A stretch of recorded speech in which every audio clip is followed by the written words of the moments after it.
మాట ఇవ్వడమంటే అది ఒక వీలునామా రాసినట్టే. ప్రస్తుత రాజకీయాల్లో మాట ఇవ్వడం అందరూ చేస్తారు. ఆ మాట మీద నిలబడే వాళ్లు చాలా అరుదుగా ఉంటారు.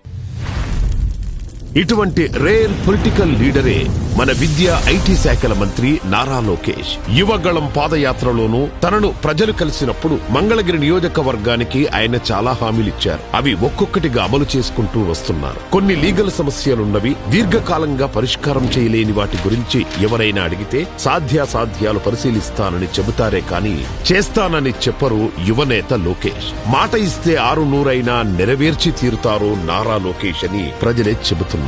యువగళం తొలి 100 కిలోమీటర్లు పూర్తయిన సందర్భంగా పూతలపట్టు నియోజకవర్గం బంగారుపాళ్యం ప్రాంతంలో కిడ్నీ రోగులు ఎక్కువ మంది తమకు డయాలసిస్ సెంటర్ కావాలని కోరారు. అధికారంలోకి వచ్చిన వెంటనే డయాలసిస్ సెంటర్ ను ఏర్పాటు చేస్తానని హామీ ఇచ్చారు. కూటమి ప్రభుత్వం ఏర్పడిన వెంటనే డయాలసిస్ సెంటర్ ను ఏర్పాటు చేశారు. మంగళగిరి నియోజకవర్గంలో ఏళ్లుగా ప్రభుత్వ భూముల్లో నివాసముంటున్న వారికి ఇంటి పట్టాలు ఇస్తామని వాగ్దానం చేశారు. ప్రభుత్వం వచ్చిన వెంటనే పట్టాలిచ్చేందుకు ఎదురయ్యే సమస్యలను పరిష్కరించి వేలాది మందికి ఇళ్లకు పట్టాలు పంపిణీ చేశారు. యువగళం పాదయాత్రలో మరో హామీకి మంగళగిరి నియోజకవర్గంలో లోకేష్ అంకురార్పణ చేశారు. చిన్న కాకాని వద్ద 7.35 ఎకరాల్లో 52.20 కోట్ల వ్యయంతో 100 పడకల ఆసుపత్రికి శంకుస్థాపన చేశారు. యువగళం పాదయాత్రలో నిరుద్యోగులకు 20 లక్షల ఉద్యోగాలు కల్పిస్తామని హామీ ఇచ్చారు. అధికారంలోకి వచ్చిన 5 ఏళ్లలో 20 లక్షల ప్రభుత్వ ప్రైవేటు ఉద్యోగాలు ఇవ్వడమే ధ్యేయమని చెప్పారు. ఎన్డీఏ ప్రభుత్వం అధికారంలోకి వచ్చిన వెంటనే ప్రఖ్యాత కంపెనీలను ఏపీకి రప్పించి లక్షల ఉద్యోగాల కల్పనకు మార్గం చేశారు. టీసీఎల్ 12,000 ఉద్యోగాలు, హెచ్సీఎల్ విస్తరణ, రిలయన్స్ సిబిజీ ప్లాంట్లు, లూలు మాల్, అశోక్ లేలాండ్ వంటివి కార్యకలాపాలు మొదలుపెట్టాయి. మెగా డిఎస్సీ ఇస్తామని మాటిచ్చిన లోకేష్ తానే విద్యాశాఖ మంత్రిగా బాధ్యతలు చేపట్టడంతో ఆ హామీ నెరవేర్చే బాధ్యత కూడా తీసుకుని 16,367 ఉపాధ్యాయ ఉద్యోగాల భర్తీ కోసం నోటిఫికేషన్ విడుదల చేయించారు.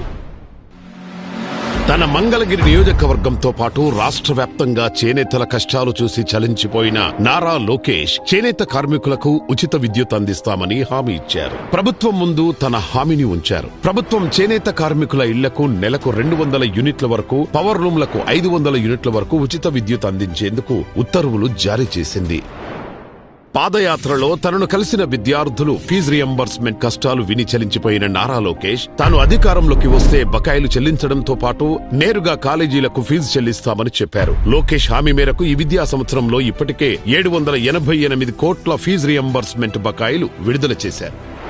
సర్టిఫికెట్ల కోసం కార్యాలయాల చుట్టూ తిరిగి అలసిపోయిన ఘటనలు లోకేష్ దృష్టికి తీసుకెళ్లారు విద్యార్థులు. యువగళం పాదయాత్రలో బటన్ నొక్కితే మీ వాట్సాప్ లోనే మీకు సర్టిఫికెట్లు అందేలా చేస్తానని భరోసా ఇచ్చారు. మాటిచ్చినట్టుగానే వాట్సాప్ గవర్నెన్స్ మన మిత్రుని తీసుకొచ్చి వాట్సాప్ లో హాయ్ అని పెడితే చాలు విద్యార్థులకు క్షణాల్లో సర్టిఫికెట్ పొందేలా చేశారు. 200కు పైగా పౌర సేవలను వాట్సాప్ గవర్నెన్స్ ద్వారా అందిస్తున్నారు.